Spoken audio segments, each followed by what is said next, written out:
des discours comparés de Vladimir Poutine et d'Adolf Hitler. Bon, alors, je connais les limites de ce genre de raisonnement, le fameux point Godwin. Voilà, on en vient toujours à établir des comparaisons avec Hitler. Sont-elles malheureuses? En général, on n'aime pas trop ça. Les historiens n'aiment pas tellement ça. Hein. L'histoire, ça ne veut pas dire grand-chose. Dès qu'il y a un acte dictatorial quelque part, on convoque l'histoire et Adolf Hitler. Mais on voulait quand même vous montrer deux petits travaux qui ont été faits, qui mettent en parallèle des discours tenus par les deux hommes, Hitler et par Vladimir Poutine, sur deux thèmes très précis. Hein. Oui, deux thèmes très précis. Donc d'abord, Adolf Hitler qui s'exprime juste avant l'attaque contre la Pologne le 1er septembre 1939 et Vladimir Poutine qui s'exprime juste avant l'invasion de l'Ukraine le 24 février 2022. Dans ce premier extrait justement qu'on a découpé, les deux hommes expliquent qu'ils ont essayé d'obtenir des changements de façon pacifique. Écoutez.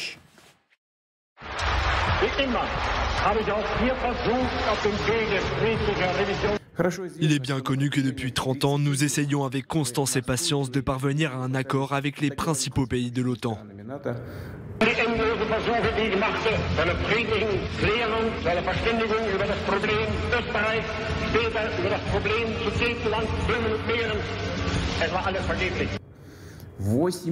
Pendant 8 ans, 8 longues années, nous avons tout fait pour que la situation soit résolue par les moyens pacifiques et politiques. En vain. Bon, Didier François, cela dit, nous, on l'avait déjà souligné. Hein, bon, est-ce qu'il y a besoin de mettre en parallèle les discours comme ça Ça a été frappant au tout début, effectivement, mais ce qui est un peu la caractéristique de toute guerre d'agression, et où l'agresseur tente de justifier l'injustifiable. Ouais. C'est-à-dire qu'il a décidé de s'emparer de toute la côte sud de l'Ukraine, plus s'il avait été capable de le faire. Parce qu'à l'origine, il a quand même essayé de prendre Kiev, rappelons-le, et de faire tomber le gouvernement ukrainien. Et c'est bien le courage de la résistance ukrainienne, le courage personnel de Zelensky qui a refusé de partir, et une partie de l'aide occidentale qui a fait échec à cette agression. Et la seule chose qu'on doit en tirer comme leçon, c'est que il faut continuer à les aider pour faire échec à la suite de l'agression. Point. Enfin, ça vous, non mais concrètement, ça vous heurte pas qu'on établisse un parallèle dans les discours entre Adolf Hitler 1939, qui envahit la Pologne, avec Staline qui envahit une moitié de la Pologne aussi, hein, rappelons-le. Donc Hitler 39 et Poutine 22. Non, ça me heurte pas, parce 22. que si on va un petit peu plus loin, ça vous avec heurte pas? Hitler, non, ça me heurte pas, parce que si on regarde ce que Hitler a dit en 1938, quand il a envahi la Tchécoslovaquie, il y est allé pour défendre les Allemands qui étaient soumis et persécutés en Tchécoslovaquie. Tchécoslovaquie qui était un pays qui n'existait pas, qui était une construction artificielle tirée du traité de Versailles. Ouais. Eh bien, Poutine, il est allé dans le Donbass pour soi-disant libérer les russophones qui étaient maltraités par les Ukrainiens dans une Ukraine qui est un pays qui n'existe pas. Ensuite, Poutine a invoqué l'humiliation que la Russie a subie après 91, comme Hitler n'a pas cessé d'invoquer l'humiliation de l'Allemagne après le traité de Versailles. Donc si on va non seulement dans les discours, mais dans les justifications de la guerre elle-même, le parallèle est très frappant. Et en effet, c'est très facile de faire des rapprochements entre des autoritaires, mais les raisons et les parallèles historiques sont quand même, c'est ça qui est le plus frappant, c'est 38 plus que 39. 38 encore plus important, parce que le monde s'est dit, eh bien on va laisser Hitler faire ce qu'il veut en Tchécoslovaquie, et après il sera calmé, il aura mangé à son appétit.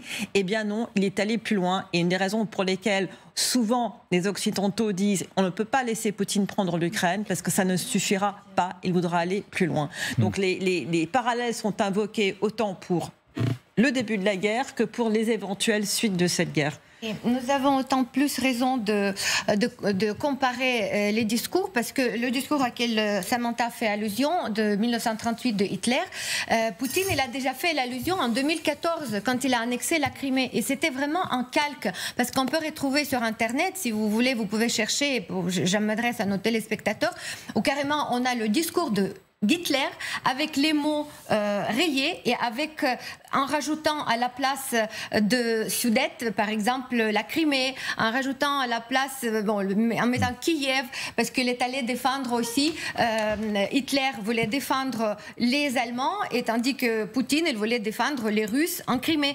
Donc ça fait vraiment choquant, comme si ils se sont même pas donné la peine de créer un nouvel discours pour l'annexion de la Crimée, mais ils ont pris tout simplement le discours qui a déjà servi à quelque chose. Il a réussi surtout ce discours parce que le monde entier a accepté l'annexion, l'agression par Hitler des Sudètes.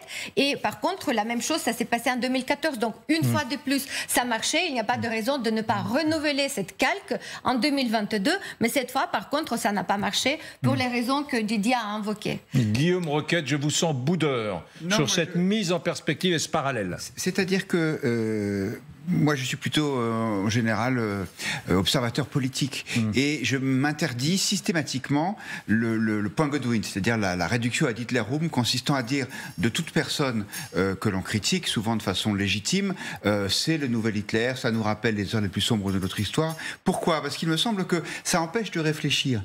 Et bien sûr, on apprend de l'histoire. Et de toute évidence, il y a des visées expansionnistes violentes, un projet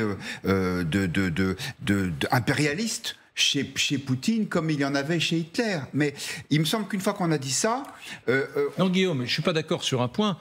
Avouez que ce qu'a dit Samantha trouble davantage, c'est-à-dire que ça va plus loin. Le parallèle, c'est je vais protéger les russophones du Donbass qui sont victimes des Ukrainiens, je vais protéger les Germains, des Sudètes de Tchécoslovaquie parce qu'ils sont victimes des Tchécoslovaques.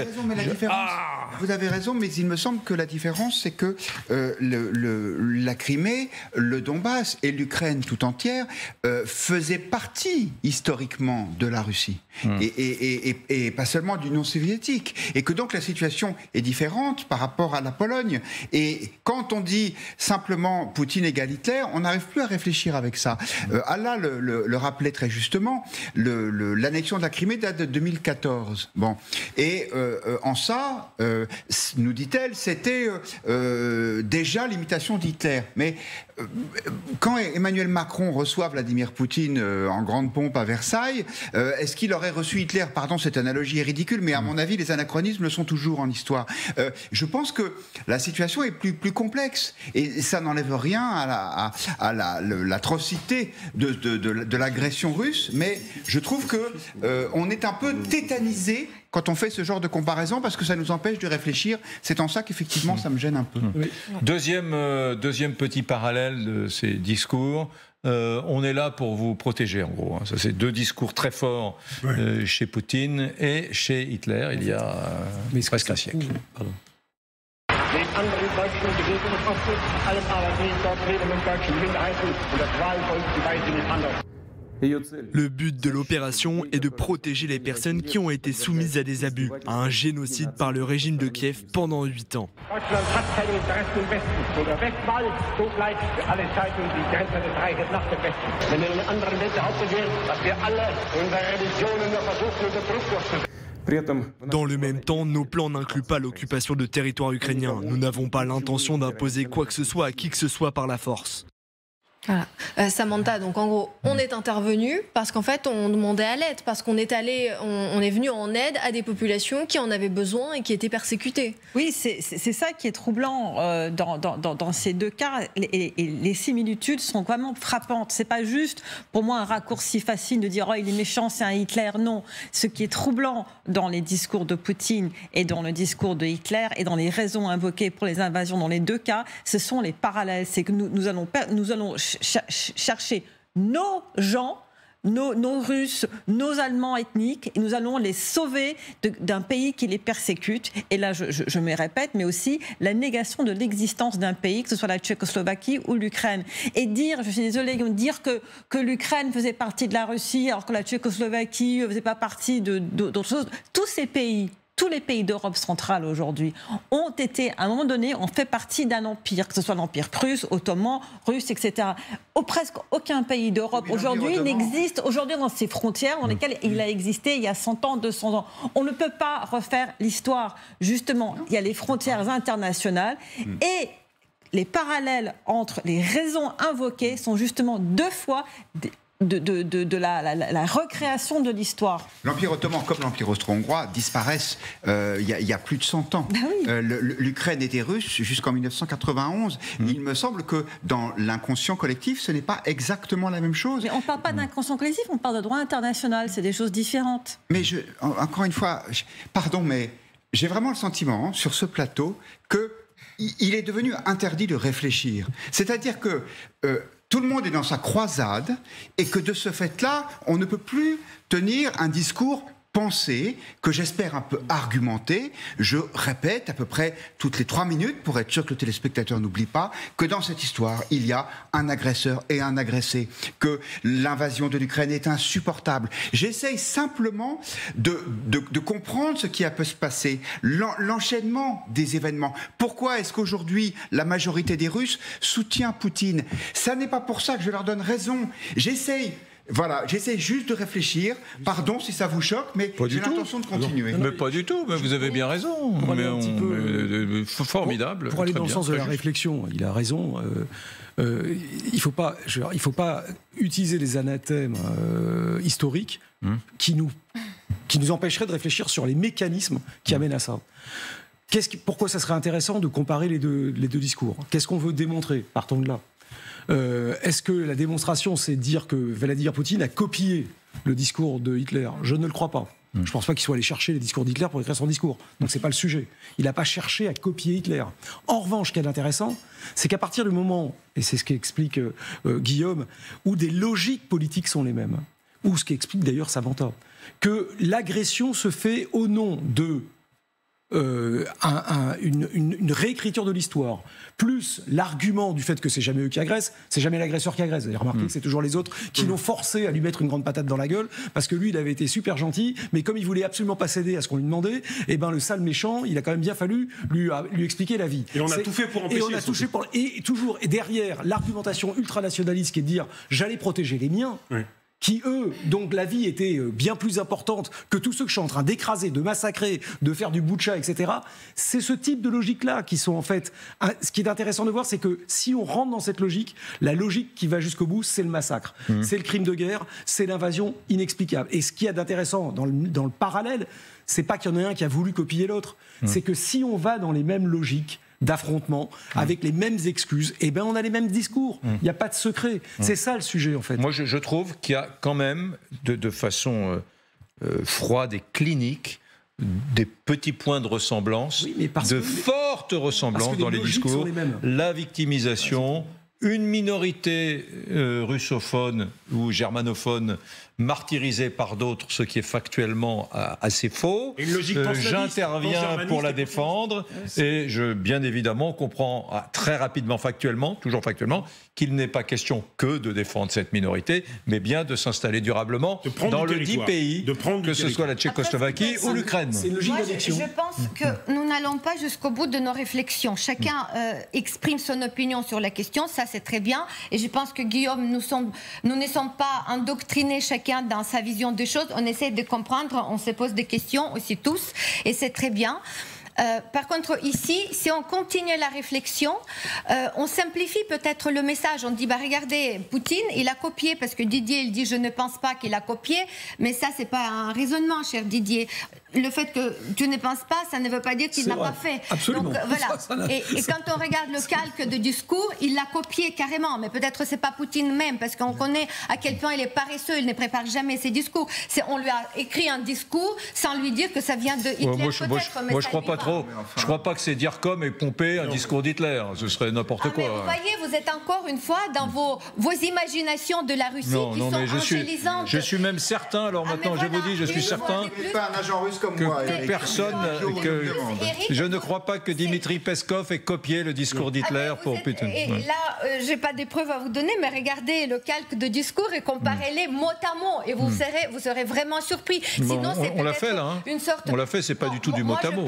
Par exemple, j'ai regardé le discours de 1938 de Hitler et 2014 de Poutine parce qu'il l'a déjà fait. Mais je vais finir ce que je voulais dire au début pour aller jusqu'au bout de notre réflexion. C'est quoi?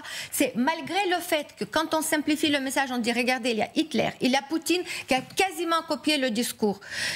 En 2014, on a déjà parlé de ça. BBC, il a fait toute une histoire autour. Ils ont copié en 2014, après le discours de Poutine, ils ont sorti ces parallèles. Et ça n'a rien donné. Aucune leçon n'a été prise par les décideurs internationaux qui auraient pu empêcher et l'invasion russe dans le Donbass et l'annexion de la Crimée.